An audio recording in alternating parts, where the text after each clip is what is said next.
Sports Talk Chicago. Here with Jon Zaghloul, and we are back and ready for today's special guest. He's the host of Two Pros and a Cup of Joe, the Jonas Knox Show, Fox Sports Radio. Please welcome Jonas Knox to the program. Jonas, great to have you on. How are you?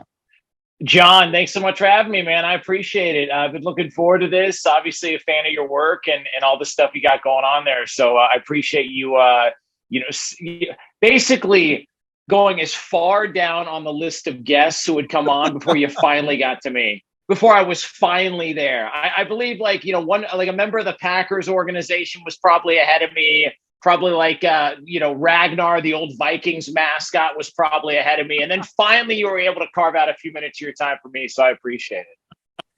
Thank you for being on. A huge fan of your work as well on Fox Sports Radio. Thank you. What do you make of the Bears-Texans game on Sunday, first off? We'll start there. Well, I mean, bottom line is they got to win. All right. That's great. They got to win. That's fantastic. Good for everybody involved. But you're still seeing sort of what the concerns were coming into the season, because it feels like there's two different goals here. And maybe you could even chalk it up as three different goals. You have an organization that's clearly in a rebuild, and they'd like to win as many games as possible, but you also are trying to develop a quarterback. And so you're trying to develop this quarterback, and Justin Fields, thus far, there's more questions and concerns than we have answers with him. And look, it's a long season. We're just a couple of games into it. And last year was a mess with the Nagy stuff and all the other things that were going on with it, and just sort of the turnover and all that. But I can't help but notice the situation Justin Fields is in, because if you look around at year two quarterbacks, he's sort of on an island alone. And what I mean by that is, if you look at the situation in Jacksonville with Trevor Lawrence, who looks leaps and bounds better than he was last year. Well, yeah, Trevor Lawrence has got a new coach like Justin Fields does, but he's still got the same front office who drafted him. So there's still a feeling that those guys believe in him. That's why they drafted him. So, he's got somebody in that building who wants him there, who believes in him. And so you may have a new coach, but you got a front office guy who was there when they drafted him. So the belief is still there. And then you can go to Trey Lance. Trey Lance, terrible luck, injury, goes down, all of that stuff. Jimmy Garoppolo steps in. Bottom line is, though, same coach, same front office. Those guys believed in him. You go to Mac Jones. Same front office, same coach. Those guys believed in him. You go up and down year two quarterbacks. Even Zach Wilson, who's had a really up and down run. Same front office, same coach. At least you have somebody there. Justin Fields doesn't have either. Brand new front office regime. They didn't draft him. Brand new coaching staff. They didn't draft him. And so he's got to really prove it more so, I want to say, than some of these other guys, because he doesn't have the people in the building that are going to have his back. And sometimes I wonder if he knows that or he feels that, and maybe he's rushing too much to try and learn this new offense and get acclimated to the NFL system. Seems like a tremendous guy, a fantastic dude all the way around. Everybody speaks really highly of him. He's hard on himself. He's brutally honest on himself, like he was after the Texans game. I didn't play well. That's on me. I hope it works out for him, because he seems like a really good dude. Is that a bit unfair, but the reality of the situation at the same time, with Fields and not having anybody really believing in him inside the Bears organization? It's why, and this has been a pet peeve of mine for a long time, I hate the term bust. Hate it. Because I just think it is so easy to say that about a player who doesn't perform, when the reality is situation is like 90% of everything. I mean, look, this. You could be as talented as you want in any industry as you want. If you're in a crap ass situation, good luck, man. Like, some people are able to rise above, and people have their back, and they're able to get to where they want to go, and they're able to, put together these great careers. And this is not just football. This is any industry. But if you're in a situation where you got mud around you, it's like, try not getting dirty. And this is what I feel like with a lot of these young players that come into the league. We're so quick to want to move on. And a lot of this is a trickle-down effect, because coaches, 6, 7 coaches are fired every single year. That's almost a fourth of the league. So you got a bunch of guys who are trying to keep their job. Maybe they don't want to wait around for a rookie to develop because they want to get a veteran in there so they can win some games and just stay afloat in this coaching universe because these jobs are so hard to get to and so hard to get and maintain, period. So it's why I've always hated the term bust, because Justin Fields, for example, man, he got drafted into an awful situation. I mean, I was surprised they were given the green light to draft him and move up to draft him in the way that they did. I mean, this isn't the first quarterback that Ryan Pace was given the green light to go up and draft and trade away draft capital to do. The first one didn't work. You had a coach and a general manager who were both on the hot seat. And at the same time, you're trying to develop this young quarterback and win enough games to, it just feels like the early portion of his career, he's been put in a really difficult spot. And this is the reality of the NFL, but it's the reality that a lot of people don't want to get into because they just want to paint in black and white and they don't want to look and see that there's shades of gray everywhere. That situation dictates a lot of success in the NFL. And unfortunately, thus far, Justin Fields has been put in a really tough situation. You think if he was in another situation similar to Lawrence or even Trey Lance, he'd be a better quarterback today? That's tough. I mean, they seem like they have better rosters, and that's not to knock some of the players on the Bears. I like the young defenders they brought in. I like that Eberflus. You know, Ryan Poles seems like he's got this team headed in the right direction. They look like they played really hard for Eberflus. But if he was in another situation with more talent around him, with a coaching staff and a front office that maybe understood that it's going to take some time, don't worry, you got some time, we'll get through this, then yeah, I believe he probably would have a little bit more success. But I'm fascinated to see how the rest of the season goes because it seems like everybody loves the guy. They want this to work. It's not like it was clear early on, especially like around year 2 between Matt Nagy and Mitch Trubisky. Nagy didn't really buy into Trubisky. And Mike North, a mutual friend of ours, and North and I have been in agreement with this the entire time. It's not that Mitch Trubisky is one of these elite level quarterbacks. The problem is because he came out in a draft in which Patrick Mahomes was in, everybody's going to compare him to Patrick Mahomes. And it's not fair to Mitch Trubisky. I mean, you can win games with him. They did win games with him. He's played good football at times, but there were some limitations. And it's very similar to Tua Tagovailoa. Tua came out in a draft class with Joe Burrow, who's a stud, with Justin Herbert, who's got a howitzer on his shoulder and looks to be the part in every way, shape, or form, personality, demeanor, toughness, you name it. And immediately it was like, well, he's not like those guys. Well, those guys are so rare. If you're going to sit here and compare everybody to Justin Herbert or Patrick Mahomes or Joe Burrow, bro, you're going to be looking for a quarterback for a long time. But it doesn't mean you can't win games with them. And what do you know? All of a sudden, you get a coach who actually believes in Tua. Okay, you get weapons around him. And next thing you know, the Dolphins are starting to move a little bit, and they look like a completely different offense in comparison to where they were previously because you had somebody who actually bought into them. So it's not that you have a quarterback with limitations and all of a sudden, well, you're doomed. It's going to set your franchise back 10 years. No. Build around them. Play to their strengths. I've never understood that. Alex Smith, perfect example. Man, Alex Smith was in the same draft class and went 20-something picks ahead of Aaron Rodgers. I mean, if you're going to compare Alex Smith to Aaron Rodgers, you're going to make things really difficult on Alex Smith. You know what happened, though? Jim Harbaugh showed up to San Francisco. Somebody believed in him. All of a sudden, they started winning games. They're in an NFC title game. Then he gets injured. He gets the concussion, all the other things that come along with it. Kaepernick comes in. He ends up going to Kansas City. People forget Kansas City was a diaper fire before Alex Smith got there. He and Andy Reid showed up and completely changed the future of the organization. Patrick Mahomes stepped in and they went to another level. And then when you moved on from Alex Smith, who had great years in Kansas City, MVP potential years in Kansas City, especially I think his final year, if you look at his numbers, there was a lot of discussion he should be in the conversation. He goes to Washington, and before the injury, Washington was in first place. So it's like, everybody wants Mahomes, Herbert, Rodgers, all these guys. Those are so rare. But if you get a guy that you can build around, you can still win a ton of games, a la Alex Smith, a la hopefully Tua Tagovailoa. Mitch Trubisky, you won some games with, but it was clear they were out on him. You just hope that this organization and this regime has enough confidence and faith in Justin Fields. They're going to build around him and be patient. I'm just not sold whether or not they're going to take it that direction because they weren't here when he was brought into the Bears organization to begin with.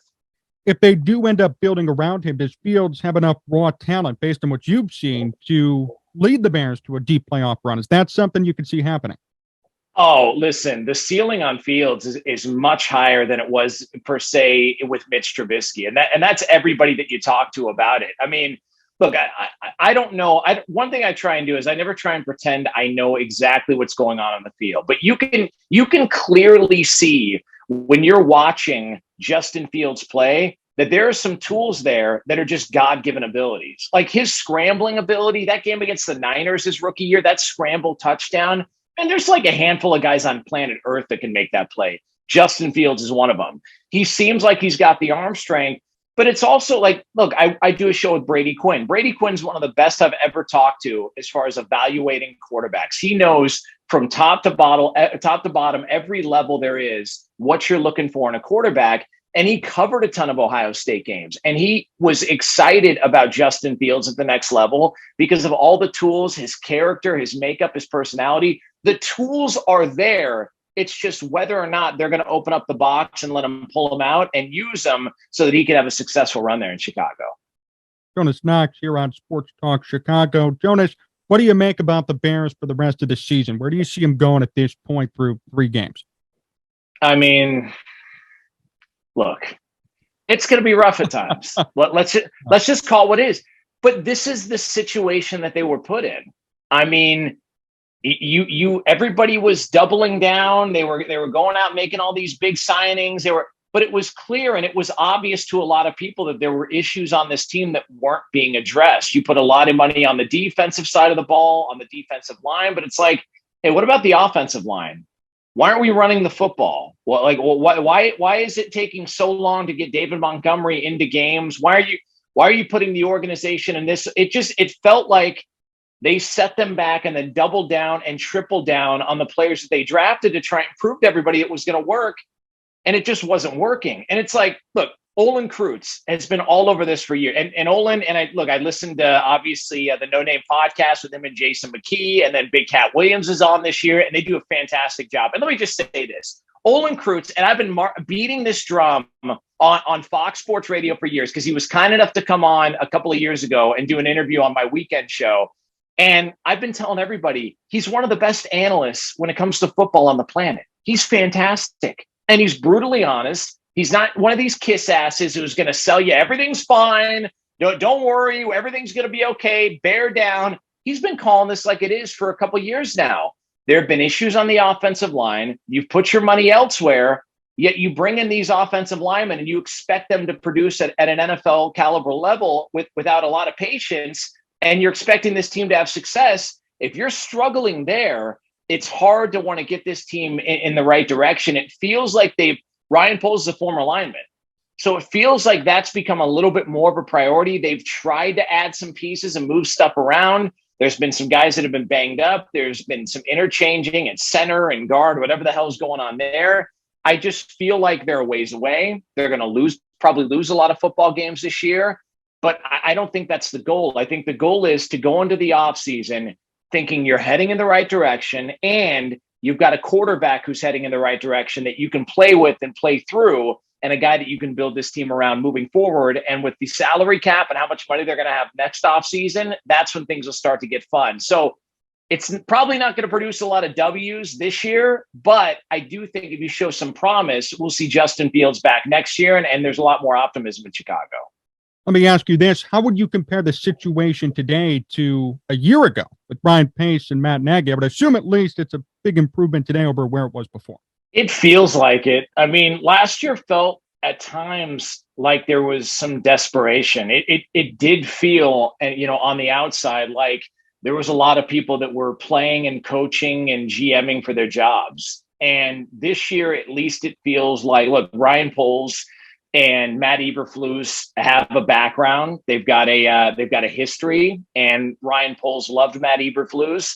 And it feels like a lot of those players really like Matt Eberflus. And it almost looks like a mindset change. And again, The hell do I know? I'm not in that locker room, so I don't know what the conversations and the interactions are like. But I can tell you this: it feels more closer to the Dick Duran, Lovie Smith era of Bears football than it did anything prior and anything afterwards. The way guys are hustling to the ball, the turnovers. You didn't see a lot of that. And maybe that's not an indictment on Matt Nagy. Maybe guys got comfortable after that first season when everything was going right and they got every break until they got to the playoff game. And, Cody Parkey, who didn't like practicing in Soldier Field, decided to play bumper cars with the uprights, although the kick was blocked. So we defend him a little bit. And then Goose Island had some, kicking competition from 43 yards in the snow to where people get a free year of Goose Island beer. And then people are falling on their ass and breaking their ass while they're doing like all that stuff. It was chaos. And then you go into the next off season and they're having like this open kicking competition with like 12 guys at rookie minicamp. The whole thing was bizarre. And it just, as it got further down the road, I just wonder how many people believed in those guys and bought into what they were selling. It does feel like they're buying into Matt Eberflus and company there. Had the Bears had a competent kicker that year, do you think they could have gone further than where they ended up ending? Were they a Super Bowl caliber team that year? So I don't know about Super Bowl caliber, but I believe if I have this right, if they win that game, they play the Rams. And look, it's tough to beat a team twice. The Rams were obviously really good. That was the year the Rams went to the Super Bowl, if I'm not mistaken. But they would have had to go on the road for that. So if you remember when they played the Rams, that Sunday night game, that regular season game in which, Mitch Trubisky and Jared Goff really, really struggled in that game. And I think they threw there was a lineman touchdown. There was all sorts of other things and crazy stuff that were happening because the weather conditions were bad. You wouldn't have had that had you gone to LA. So it's a funny what if story to think about, but ultimately I don't know that they would have had enough to really raise the trophy. It was a fun year. It was fun to watch them. They seemed like I said, they were getting every break, every bounce. Eddie Jackson was intercepting everybody left and right. There were turnovers here and there. And then, of course, you get to the playoff game at Soldier Field, and they get double doinked out of the playoffs. And they've been scrambling a little bit ever since. Did you watch that game live? How'd you react to it? So I was actually getting ready to go on the air, and I probably shouldn't say this, all right, but I'll say it. So I had to get to the studio because Brady Quinn and I back then were doing the post-game show on Fox Sports Radio. So we would come on at 7 o'clock Central Time, 8 o'clock Eastern, and I couldn't wait around for the game to end at home because traffic is, for some reason, on Sundays, traffic in LA is just a kick in the nuts. I don't know why. I don't know if people are slow playing it because they don't want to go back to work. Whatever the case is, hurry up. Some people actually work on the weekends. And I remember going, all right, I don't want to chance it. So I was watching the game on my phone in traffic. Now, no accidents to report. I didn't cut anybody off. No fender benders. But I remember pulling into the parking lot at Fox Sports Radio and watching the end of the game and just thinking, well, that sucks. But you know what? It's content. All right. And you know this from covering the Bears. Yeah. Sometimes 8-8's not all that fun, or 7-9, or now it's, 8-9 or 7-10. Sometimes you need one direction or the other to really have good content. And it was like, okay, well, at least it's going to provide us some good content. And Nick Foles and company, they get it done. I still am fascinated at how Cody Parkey gets all the blame for that. But we don't want to talk about, how the defense gave up that drive, or we don't want to talk about how when the Bears scored, Matt Nagy decided to get cute and he had Khalil Mack in motion on the 2-point conversion. We'll leave all that out of it. But it's all Cody Parkey's fault. But the way he handled the interview afterwards, going on the Today Show, I think he got everything he had coming to him. So. Jonas Knox, still here on Fox Sports Radio. Jonas, a few more questions before we finish up. Wanted to talk about your career for a second. How'd you get your start in radio? So I had wanted to get in radio for a long time, obviously. I grew up loving sports radio, but I didn't know how to. I didn't know anybody. I had no ins. There were no family connections, no nothing. And so I started going to this apprenticeship program I found online. I connected with a guy who would bring me in and kind of show me the ropes and say that walk me through everything. Jeff Biggs, one of the nicest people in the industry. And so from there, it was really trying to find a job. But the problem is, again, I didn't know anybody. You know how difficult this business is. It's hard, man. And so I tried for years. I applied everywhere. I even flew out, to Chicago a couple of times on my own dime, thinking, man, I'd love to work in Chicago sports radio, trying to get anybody to talk to me, help me. What can I do? I'll do anything. I'll start at the bottom. I'll wash dishes. I'll do it. Like, I was not above anything. I'll do it all. And then I heard that there was going to be a station that was opening up in Charleston, South Carolina. I had just lost my job in Los Angeles, my real job that sucked. Okay. And then I knew that this was an opportunity. And I said, if I want this, I really got to get aggressive, because nothing has worked for the past 3-4 years. Nobody's giving me a sniff. Nobody's talking to me. And so I decided, I got a little bit of money left on a credit card. I was broke, and I flew out to Charleston to deliver my resume in person. And I said, this is how serious I am about the job. I'd love an opportunity just to be considered for the job, and to consider for the role, because they were looking for a morning show producer / co-host / anchor, all the other things to come along with it. And I just said, I'll work as hard as I can. I'm willing to come here. I don't care, whatever. Didn't argue, didn't talk money, nothing like that. They were kind enough to bring me in and let me sit in with all the guys, and they were super cool and let me kind of see how everything worked. And they said, well, we'll let you know. And then I had to go through a series of tryouts. Finally, they let me know I got the gig.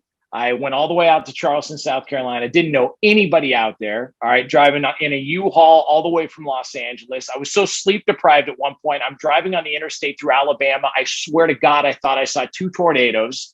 Swear to God, I was so sleep deprived. It turned out they were smokestacks. All right, so I'm thinking the whole thing was bananas. Like, you could go on and on about it, but I ended up getting the gig, got the opportunity, learned valuable lessons, worked with great people. It was really a lot of fun. And then the station shut down, so I had to come all the way back. I was doing anything. I was doing construction. I was trying to do telemarketing. I got fired from a telemarketing job because they found that I was applying for radio jobs while I was on the clock. Not a good move. Don't recommend it. Hey, a little bit disrespectful, all right? But with desperate times come with desperate measures. I was doing anything I could. And then finally, I got a connection at Fox Sports Radio.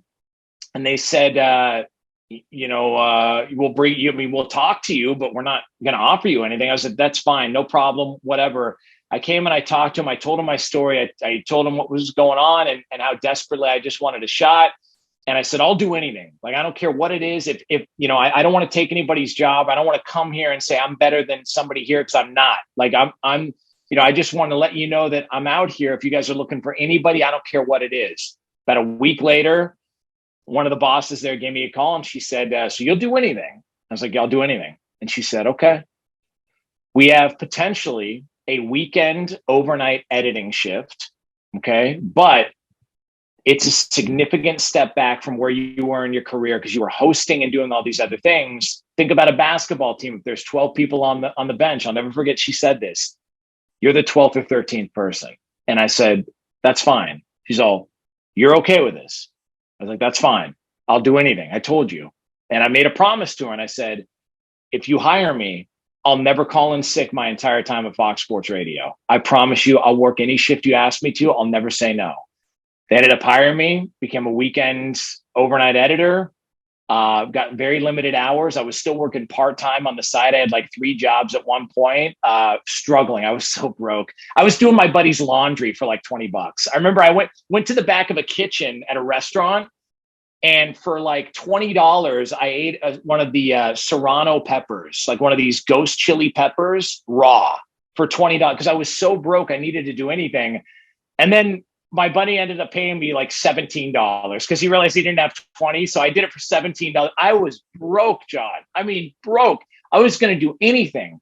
And slowly I was picking up more shifts. And then I became a part-time producer. And then I started working, on the morning show with the great Andy Furman. And then Mike North jumped on and we became friends. And it was really just kind of a slow climb. And I threw my name in the hat and said, I've done updates before. And then Dan Beyer, who's been there for years and years, said, yeah, I'll give you a couple of shots at updates. And I did that. I was so excited because I could actually do that and quit my telemarketing job. So I wanted to pay off my truck that was like 20 years old. Like it was wild. And then it just slowly climbed. And I threw my name in the hat to host a show and said, I've done this in the past, would you be interested in listening? And then Scott Shapiro and Don Martin, they gave me a shot and just threw me on weekend overnights, and it was sink or swim. And I remember Mike North, and you're probably going to have to edit this. Mike North gave me the best advice I ever got. He heard about the opportunity. He knew I was going to go do this weekend overnight show. And he said, Jay, I want you to listen to me. Like, what's that? He goes, stay focused and fucking fire away, baby. No apologies. And I still remember when he said that. And so I got on, and it was like, let it go. Just do what you do. And it just felt, and so it's been a climb, man, ever since. I've done a bunch of different shows and obviously all that. And then, here we are. And, I'm working with Brady Quinn and LeVar Arrington in the morning on Two Pros and a Cup of Joe. And then I get to do my own show on Saturdays, 11 Pacific time, 1 Central time there on Fox Sports Radio. You can hear it. And then I'm lucky enough to get asked to do stuff like this with you, John, which is really an honor, man. And I really appreciate you even having me and letting me be a part of this. So thank you, man. Well, as I told you when we opened up, I am a fan of your work. I mean, I've listened to you on the weekends. We kind of connected via Mike North when Mike would shout you out on Twitter. So I'm a big fan of your work. And that's kind of why I really wanted you to come on. I've been wanting you to come on for a while. I didn't know how to contact you, but now we connected on Twitter and all that stuff. So I'm really happy that you're here on the program. Yeah, listen, John and I, for you pervs out there, we slid into each other's DMs. Okay, so do something with that. That's how this whole thing got done. Let me tell you something. You want to get a guest in radio, all right? You want to get a former overnight radio guy who used to be the rat at Chuck E. Cheese and worked at TGI Fridays and cleans in the women's bathroom and did construction and was broke. You want to get those type of guys? You got to slide into their DMs. That's how you get it done. You used to be the rat at Chuck E. Cheese? Don't even ask, bro. Listen, I told you. All right. Hey, we didn't grow up with money, man. All right. If you wanted to pay for that senior yearbook, all right, it was like $90. I had to get a job. All right. So I had to walk around as a giant stuffed animal and get abused and assaulted by children. Okay. I've paid some dues, man. I got stories that would blow your socks off if I told you some of the shenanigans that took place there. So yeah, it's been wild, man. It's been a really effed up journey, as I told you before we came on. Well, how does it feel today to be the morning show host on Fox Sports Radio? Did you ever imagine getting to this point in your career? No, I didn't even. I just assumed. I didn't have a plan. There was no I know what I'm going to do. I'm going to get to Fox Sports Radio, and then I'm going to start as an editor on the weekends, and then I'm going to take over the producer work. There was no plan. When I got an opportunity, I said, I'm never calling in sick. And I still haven't. I've been there 12 years. I've never called in sick. And I'm going to work any shift. I'm never going to say no. And so I tell young broadcasters, I'll get people that'll ask me hey, what's your best piece of advice? And it's say yes to everything. Too many people, and this isn't in back in my day moment, but too many people now, they want it so fast. They're not really willing to get knocked on their ass to try and get to where they need to go to. And I was willing to do it. And it just became sort of a test of wills. And I got to the point to where I said, I'm going to empty everything I got in the chamber, because I don't want to walk away sometime down the road and think, man, if I would have just done this. And so my whole goal was to say yes to everything and any opportunity they gave me, even if I wasn't crazy about it at the time. I always recognized that it was better to have 1 foot in the door than 2 feet out. And so if it meant being part-time for a long time and working these side jobs and doing all that stuff, that was, that's what I had to do. But if you would have told me when I walked in the door there that, hey, this is where you're going to be in 12 years from now, I said, get out of here. It's not even nobody wants, listen, I've been down this road. I've had my hopes up. I've lost jobs. I've had, listen, nobody wants any of that crap. And it's just show up. That's half the battle. Just show up. It's like going to the gym. There's not a lot of people who want to go work out, but it's a lot easier once you walk in the door or once you get to wherever it is you're working out, because then it's all right, I'm already here, get it done. And so if you were to tell me, man, back then, yeah, this is where you're going to end up, I think you were crazy. I mean, there wasn't a lot of people that, my mom always believed in me, and she was the one who introduced me to radio. And, she's always been my best friend and my hero for that. And so she was always pushing and happy and excited. We listened to radio together, and that's where my love came from. Maybe she probably saw it many years ago, but I sure as hell didn't see it. And I definitely didn't see it when I was bussing tables at TGI Fridays. I can assure you, there was no, when you're sweating out a Cavaliers Orlando Magic bet because you're not making enough money bussing tables. All right, when you're doing that at TGI Fridays, your life's heading in a direction you probably need to get it back on the tracks. But man, it's amazing, and I can't say enough about not only the people at Fox Sports Radio, the hosts, but let me tell you something: the producers, the editors, the anchors, the people behind the scenes don't get enough credit. They are the reason that network is on the air. Scott Shapiro, the bosses upstairs. This isn't me trying to ball wash Don Martin and them. This is a fact. Julie Talbot, all of them could not be nicer people to us there. They make it a really fun work environment, but it's also the people behind the glass and the people off the air on the weekends that maybe don't get the shine that some of the weekday shows do and some of the other primetime players do, quote unquote.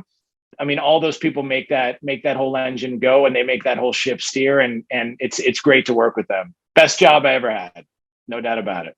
How'd your mom react when you told her you were named the morning show host at Fox? Oh,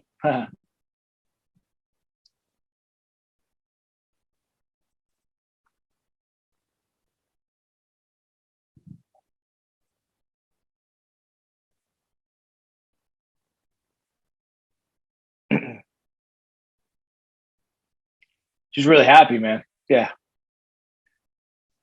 she's really happy. That's she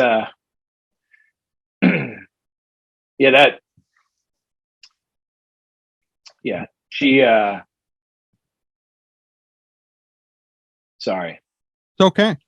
I'm sorry. Every time, man. I didn't want to be. No. It's all good. It's all good. Every time.